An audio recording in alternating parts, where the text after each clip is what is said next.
अब उनकी मुलाकात जहां मोदी से हो रही है जी। तो उसे कहा जा रहा है बेदर्दी की मुलाकात। आप 50 ओवर तक बॉलिंग कर रहे हैं, सामने वाला बहुत अच्छा खेल रहा है, इसका मतलब कि आधा मैच छोड़ दीजिएगा। आपको कोशिश करते रहना कि एक भी रन कम लग जाए। सम्राट चौधरी जिस के लिए ये मुख्यमंत्री की कुर्सी ना पत्थर पर फूल खिलने जैसा है। चिराग पासवान तो मुख्यमंत्री बनना चाहेंगे 29-30 में, बिल्कुल, ये बिल्कुल, कंफर्म है। बिल्कुल। नोरमा ग्रुप, जो सोचता है वो करता है। आपके अपने सपनों का आशियाना।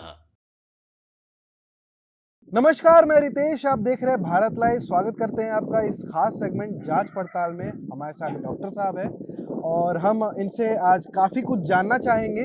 देखिए, पिछले कुछ दिनों से बिहार की राजनीति की चर्चा बिहार से ज़्यादा दिल्ली में हो रही है। तमाम मीटिंग का सिलसिला, बैठक का सिलसिला जारी है।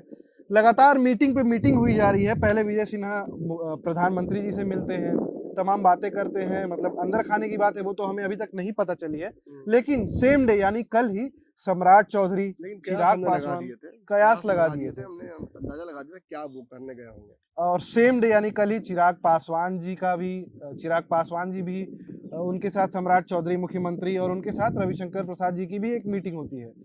हम तस्वीरें लगा देंगे, आप देख लीजिएगा। मोर देन अब मीटिंग कहीं इट जी, वाज अ डिनर डिप्लोमेसी। जी, और वही हुक है, वही वही हुआ है। कैच है कि आखिर क्यों एक तरफ बिहार के पूर्व डिप्टी सीएम और जी, वर्तमान कृषि मंत्री जी, और पार्टी के एक सम्राट चौधरी को अगर एक धड़ा माने तो दूसरे धड़े के नेतृत्वकर्ता निश्चित ही विजय विजय सिन्हा सिन्हा है, है। जो नाखुश है वर्तमान जी, अरेंजमेंट से, जी, जो एनडीए का है। कोई मंत्री नहीं बन पाया इस वजह से नाराज है, कोई सम्राट चौधरी के बनने की वजह से नाराज है, कोई खुद को विजय सिन्हा के साथ लगातार दिखा रहा था, जी, उसे उम्मीद थी कि सम्राट चौधरी नहीं बनेंगे, जी, तो वो उस नाराज गुट का हिस्सा हो सकता है।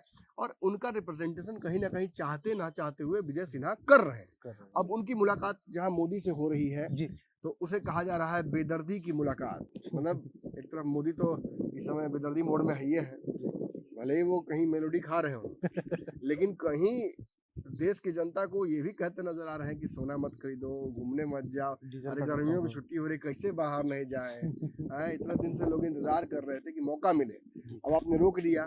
खैर, आप बोल रहे हैं कि तेल कम खर्च करो, तेल कम खाओ, सोना कम खरीदो या खरीदो ही मत, या विदेश मत जाओ या घूमो मत, या थोड़े अपनी छाए मार लो कुछ सालों के लिए जी, या कुछ दिनों के लिए या कुछ महीनों के जी। लिए। और आपके मंत्री उसी में गाड़ी खरीद रहे हैं, ख़याली पुलाव पका रहे हैं, मंत्रियों के बच्चे बाहर पढ़ रहे हैं, वो वेकेशंस पे यहाँ आएँगे, कोई मालदीव का फ़ोटो लगा रहा है, कोई बाहर का लगा रहा है, आईपीएल के मैचेस हो रहे हैं, तो थोड़ा डबल स्टैंडर्ड लगता है। हिपोक्रेसी तो लगता वो है भी लेकिन बेदर्दी राजा ही हैं। जी, और बेदर्दी से मिलने जब बिहार के बेदर्दी गए हैं, जी, तो मैंने कल ही विश्लेषण में कहा था कि बहुत अच्छी-अच्छी बातें तो सम्राट जी के बारे में नहीं है बोल रहे होंगे। जी, 4 साल अगर आप देखेंगे भाजपा के पैटर्न्स को, तो अभी हाल ही में असम चुनाव में हेमंत विश्व शर्मा का मुंह सूख गया था जी, कि कहीं उनको हटाकर किसी और को सीएम ना बना दिया जाए। अभी हाल ही में हुआ ना कर्नाटक में, जी, वो तो भाजपा की सरकार भी नहीं थी, लेकिन मध्य प्रदेश को देखिए, हरियाणा को देखिए, कुछ दिन पहले महाराष्ट्र को देखते हैं, जी, तो आपको समझ में आता है कि बना बनाए मुख्यमंत्री अगर उसके खिलाफ भी एंटी इनकम्बेंसी हो तो। जी, और अभी योगी जी की चर्चा चल रही है, हालांकि I don't think Yogi ji को हटाएंगे लोग, लेकिन जी, चर्चा तो चल रही है ना कि योगी जी को भी हटाना पड़ सकता है जी, अगर चुनाव जीतना है तो। जी, तो भाजपा ऐसा नहीं है कि लकीर की फकीर है, अगर आवश्यकता पड़ती है तो वो मुख्यमंत्री को भी रिप्लेस करने के लिए तैयार रहती है। जी, लेकिन 4 साल तो सम्राट चौधरी रहेंगे ना, उसमें तो कोई संशय नहीं है। जी, उसमें तो कोई अब कोई ऐसा ही उठपटांग हो कि नीतीश कुमार जी उठे एक दिन कहने कि नहीं, हमको ठीक नहीं लग रहा, हटाइए इनको, जी, जैसे मांझी के साथ किया था। लेकिन जी, इट इज हार्डली अनलाइकली कि सम्राट चौधरी को इस वक्त इस कार्यकाल में, इस पूरे 5 साल पूरे होने तक कोई हटा सकता है। मगर लेकिन लेकिन तो ये क्या प्रूव करता है? ये प्रूव करता है कि 5 साल फील्डिंग तो प्रॉपर करनी होगी ना। जी, आप 50 ओवर तक बॉलिंग कर रहे हैं, सामने वाला बहुत अच्छा खेल रहा है, इसका मतलब कि आधा मैच छोड़ दीजिएगा। जी, आपको कोशिश करते रहना कि एक भी रन कम लग जाए। जी, वो अगर हर बॉल पे छक्के मार रहे हैं, वो लगातार अच्छा खेल रहे हैं, वो जो भी कर रहे हैं, लेकिन किसी भी स्थिति में ये नहीं हो कि सम्राट चौधरी ऐसा मौका दे विपक्ष को जो उनके विरोधी उसको फायदा उठा सके। बना और सकते लेकिन वो तो इंतजार करेंगे ना, वो तो इस इंतजार में बैठे रहेंगे जी, कि कहीं से भी मौका न दिया जाए कि जो सत्ता पक्ष है वो, मतलब मैं सत्ता पक्ष में कह रहा हूँ, जो विपक्ष जो सम्राट चौधरी गुट है वो कंप्लीटली 5 साल ऐसा काम करे कि 5 साल उसके बाद भी रहे। जी, तो ये मुलाकात इस तरह से देखी जा सकती है। लेकिन क्या इस मुलाकात का बिहार में कोई असर होता? क्या इस मुलाकात से बहुत डरने या आशंकित होने की आवश्यकता है सम्राट चौधरी को? देखिए, प्रथम दृष्टया बहुत आशंकित होने की आवश्यकता नहीं है, लेकिन सम्राट चौधरी जिस के लिए ये मुख्यमंत्री की कुर्सी ना पत्थर पर फूल खिलने जैसा है। जितनी समस्याएं उनके आसपास थी, जिस तरीके से उनको नया नेता, बाहरी नेता और पता नहीं क्या-क्या तक नहीं कह दिया है उनके विरोध, उनको मुख्यमंत्री बनने से रोकने के लोगों ने, तो he might think this as कि ये बहुत ही मुश्किल से मिला है और इसे आसानी से छोड़ना भी नहीं। तो उनकी मुलाकात भले मोदी से हो जाए, वो जाके बोले विजय सिन्हा, सम्राट चौधरी की एक नज़र ज़रूर इन घटनाओं पर होगी। वरना उन जिस तरह से डिप्टी सीएम से उनको कोई बढ़िया मंत्रालय मिल सकता था, ना मिलना, कृषि मंत्रालय में उनकी सन्टिंग हो जाना विजय सिन्हा की, फिर उनके 200 जो राजस्व कर्मी हैं उनकी जो नियुक्ति उन्होंने कैंसिल की थी, उनको वापस बहाल कर देना। सम्राट चौधरी का पहले ही दिन ये इशारे कर रहे हैं, कहीं ना कहीं गुटबाजी होने की। हाँ बिल्कुल, ये इशारा कर रहा है। और मैंने तो कल ही बोला था आपके सामने कि देखिएगा, this gang war, this meeting will transform into a new found gang war in Bihar NDA, Bihar BJP. और बीजेपी की गुटबाजियां देखिए बहुत पहले से फेमस रही हैं। इन गुटबाजियों को रोका नहीं जा सकता, किसी भी संगठन में होता है, लेकिन अगर ऊपर का नेतृत्व करता, अगर चुन लेते हैं किसी को मुख्यमंत्री, तो या किसी को अगर ताकत दे देते हैं, तो बहुत ज्यादा विरोध का स्कोप रह नहीं जाता है। हाँ, छोटी छोटी चीजों का कास्केडिंग इफेक्ट होता है, जैसे बिहार में अपराध लगातार बढ़े हुए हैं। ये अगर जाकर सब विजय सिन्हा दिखाए कि देखिए हमारी कथनी करने में बहुत अंतर नजर आ रहा है सर, क्या जो इतना बोलने का, फिर हरा गमछी वाला रिमार्क, या बहुत सारी ऐसी बातें हैं जो कि अब जैसे शराबबंदी ही वाली बात है, शराब बिहार में चालू करके भाजपा रेवेन्यू बढ़ा सकती है, लगातार नए रोजगार उत्पन्न कर सकती है। अगर ये 4 साल 5 साल जो बचे हैं, 4 साल जो बचे हुए हैं, उसमें सरकार अगर सम्राट चौधरी की डिलीवर नहीं करती है, जो कि बहुत मुश्किल लग रहा है, क्योंकि बिहार में लगातार जो अपराधी हैं वो बेलगाम है, अभी भी स्थिति बहुत भयावह है। इनकाउंटर्स के बावजूद अपराधियों का मनोबल कम नहीं हो रहा है, लगातार घटनाएं हो रही हैं चोरी की, डकैती की। भले पुलिस अपना कोरम पूरा कर रही है, लेकिन इससे जो नए उद्यमी बिहार की तरफ देख रहे हैं कि हम चलिए बिहार में लगाते हैं, अब इंडिया सरकार बन गई है, रोजगार लोग देते हैं, उनको झटका तो लगा है, कतराएंगे, निश्चित कतराएंगे। और इसका तरीका क्या है? इसका तरीका है कि सम्राट चौधरी अपनी सरकार जो चला रहे हैं उसे, और जो उसमें लूज एंड्स है, जो लीकेज है, उसको रोके। लेकिन this will only give opportunity, जो उनके विरोधी पार्टी में है या एनडीए में, वो इसे मौका जरूर बनाकर इस्तेमाल करेंगे। सबसे ज्यादा इस चीज का इस्तेमाल अगर कोई कर सकता है तो वो चिराग पासवान है, और कल वही डिप्लोमेसी हमने देखी। अगर विजय सिन्हा जाकर मोदी से कंप्लेन करेंगे सम्राट चौधरी की, या हाउ सबटल इट में बी, कितना भी इनकैप्सुलेट करके छुपा के, क्योंकि डायरेक्ट में बोला कि आपको कि डायरेक्ट तो नहीं कर सकते, सर फैसला गड़बड़ा गया, सम्राट जी को नहीं बना दिया, ऐसे नहीं करता कोई। कहता है सब ठीक ही चल रहा था, लेकिन ये बोलने की जरूरत नहीं थी सर, ये नहीं होना चाहिए, वो सर रुक नहीं रहा है सर, ये होना, हमको सर गृह विभाग मिलता तो हम ऐसे कर देते, समझ रहे ना? ऐसे किया जाता है अपने ही पार्टी में, अपने ही लोगों का कट छाट, ऐसे होता है। ऐसे ही चौबे जी का टिकट कटवाया गया था, और आज शिक्षा मंत्री तक बन के जो कटवाए थे, ऐसे ही कई लोगों की छुट्टी होती है। मंगल पांडे की छुट्टी हुई, तब नीतीश मिश्रा फिर वापस मंत्री बन गए, पिछले वाले में नहीं थे, शशि सिंह मंत्री बनी। तो ये सब चीजें जोड़ घटाव वैसे ही होता है। लेकिन जहां विजय सिन्हा की मुलाकात से बहुत असर नहीं पड़ना चाहिए था सम्राट चौधरी पर, वहीं कल उनकी बिहार कैडर के आईएएस आईपीएस से जो मुलाकात हुई है, जो मीटिंग हुई है, उसके तुरंत बाद जो डिनर डिप्लोमेसी उन्होंने की है, जिसमें आप बता रहे थे रविशंकर प्रसाद थे, चिराग पासवान थे, बाकी लोगों का तो मुझे नहीं पता, लेकिन चिराग पासवान का उस मंच पर होना was really very interesting for me. ये मेरे राजनीतिक जो एंटीना है ना, उसको टिंगल करता है।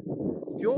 क्योंकि चिराग पासवान तो निश्चित ही 2029 में सबसे बड़े विरोधी सम्राट चौधरी को हो जाएंगे। क्योंकि इतनी आसानी से भाजपा तो चाहेगी नहीं ना कि अपने किसी सहयोगी को मुख्यमंत्री बना दें, और सम्राट चौधरी हो या कोई हो, चिराग पासवान तो मुख्यमंत्री बनना चाहेंगे 29-30 में, ये कंफर्म है। तो आखिर रास्ता क्या बचता है? इस गठबंधन में रहकर तो नहीं होगा, भाजपा प्रोजेक्ट तो करेगी नहीं, तो क्या होगा? क्या अपनी पार्टी का विलय करेंगे? तो मुझे लगता है चिराग पासवान पार्टी का विलय करेंगे, तो ऐसी संभावना नहीं उत्पन्न हुई, सीधे लड़ाई दोनों की दिख रही है। लेकिन तब की लड़ाई तब, आज की डिप्लोमेसी ये कहती है कि इन 4 साल केंद्र में मंत्री हैं, बिहार में उनके 2 मंत्री हैं, उनका नजर उत्तर प्रदेश पर है, बिहार में एक एमएलसी की सीट चाहिए, उत्तर प्रदेश में सीटें चाहिए चुनाव लड़ने के लिए, तो इन सब पर कौन पैरवी करेगा उनका?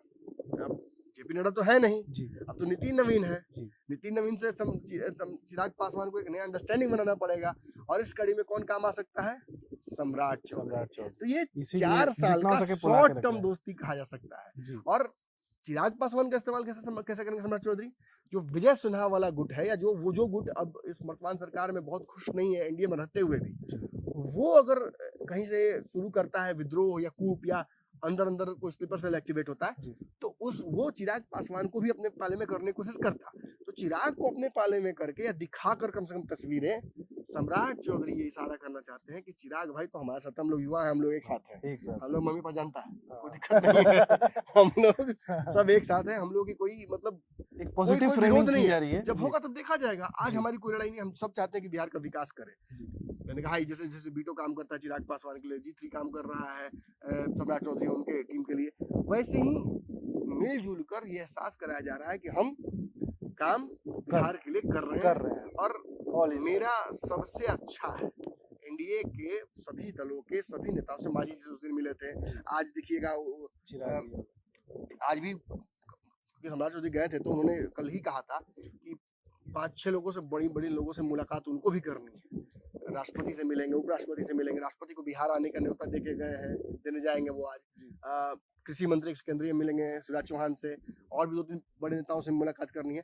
तो वो भी अपना पीआर और फोटो ऑप करेंगे कि मुख्यमंत्री के तौर पर मैं भी मिल रहा हूँ, ऐसा नहीं कि आप ही जाके मिल रहे हैं, हमारा भी पावर सेंटर सब है, अच्छा चल रहा आप है। मोदी से मिल रहे हैं तो हम भी इन लोगों से मिल रहे हैं।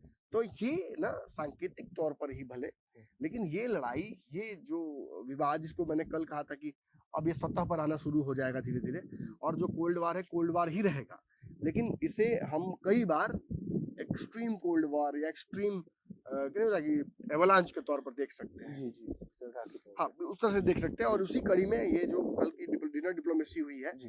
खासतौर पे चिराग पासवान को अपने पक्ष में करना, सम्राट चौधरी को, या करने की कोशिश करना, या ये कम से कम दिखाना कि वो मेरे साथ है, क्योंकि लगातार दोनों की मीटिंग्स हो रही हैं। जी। अब तक सीएम बनने के बाद चिराग पासवान से 3 बार मिल चुके हैं सम्राट चौधरी, दोनों की मुलाकातें हो चुकी हैं। तो ये भी तो एक इशारा है ना।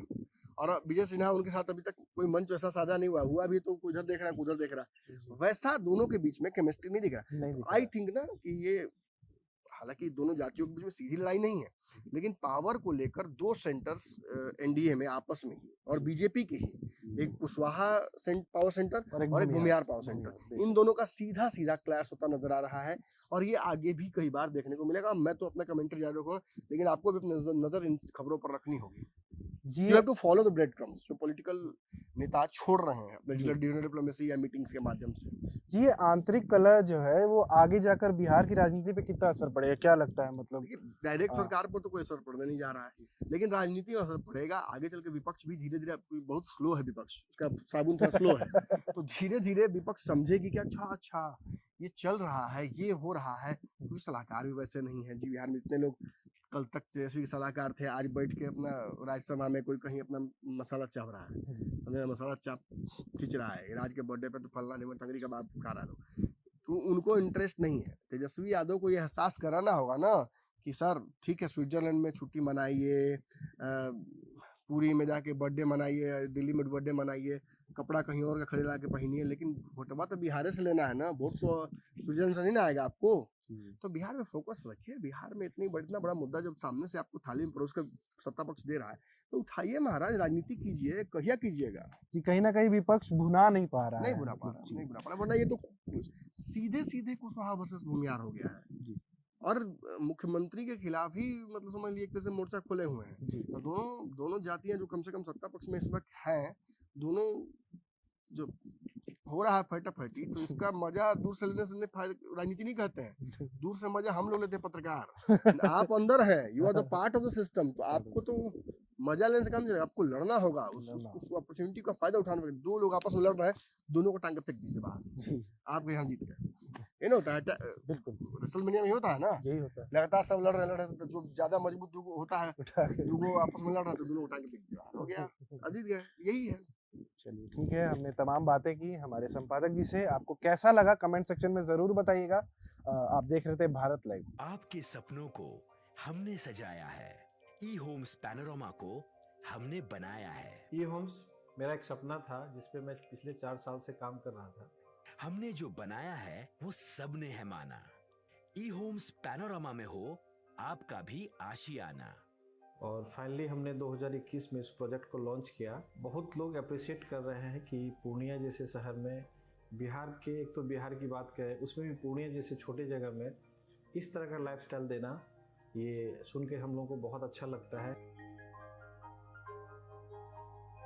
ई होम्स में हमने कुछ और भी किया है, जैसे हम जिस जगह में रह रहे हैं हमारे फैमिली सिक्योर हो, उनको सिक्योरिटी का ध्यान में रखा है। आपकी सुविधा और सुरक्षा आपके लिए खास है, ये आपका विश्वास है। इसमें आर्टिफिशियल इंटेलिजेंस का 7 लेयर सिक्योरिटी का हमने इस्तेमाल किया है। लस ग्रीन कैंपस को बनाया है। यदि हमारा बाउंड्री वाल है तो वो वर्टिकल गार्डन है। ये जितनी भी फैसिलिटी होता है एक इंटरनेशनल टाउनशिप में, ई होम्स है, ये हम लोग विश्वास नहीं कर पा रहे हैं। जो भी हमारे मित्र दोस्त या जो भी हमारे बाहर के बाहर आते हैं तो हम लोगों को बहुत अच्छा सुनने को मिलता है और बहुत अच्छा क्रेडिट मिल रहा है। वो सारा हमने सिर्फ एक बिल्डिंग नहीं बनाया, हमें एक बहुत अच्छा लाइफस्टाइल दिया ई होम्स में, और मेरा एक सपना था जिसको मैं आज फुलफिल होते हुए देख रहा हूँ। ये आपका आवास है। ई होम्स पैनोरामा में अब आपका निवास है। E homes Panorama, luxurious lifestyle redefined. Panorama group, जो सोचता है वो करता है। अगर ये वीडियो पसंद आई और वह बिहार के राजनीति और बिहारियत से सरोकार रखेनी तो सब्सक्राइब बटन दबा के चैनल के सब्सक्राइब कर ली। ओजे एगो घंटी बा, ओकरा बटन दबा देला से कुल सटीक और मारक खबर रुआ मुफ्त में मिल जाई। अगर रुआ पत्रकारिता के हमनी के नया प्रयोग में सहयोग कर चाहतानी तो ज्वाइन बटन दबा दी। पेटीएम नंबर नोट कर ली 9386816700।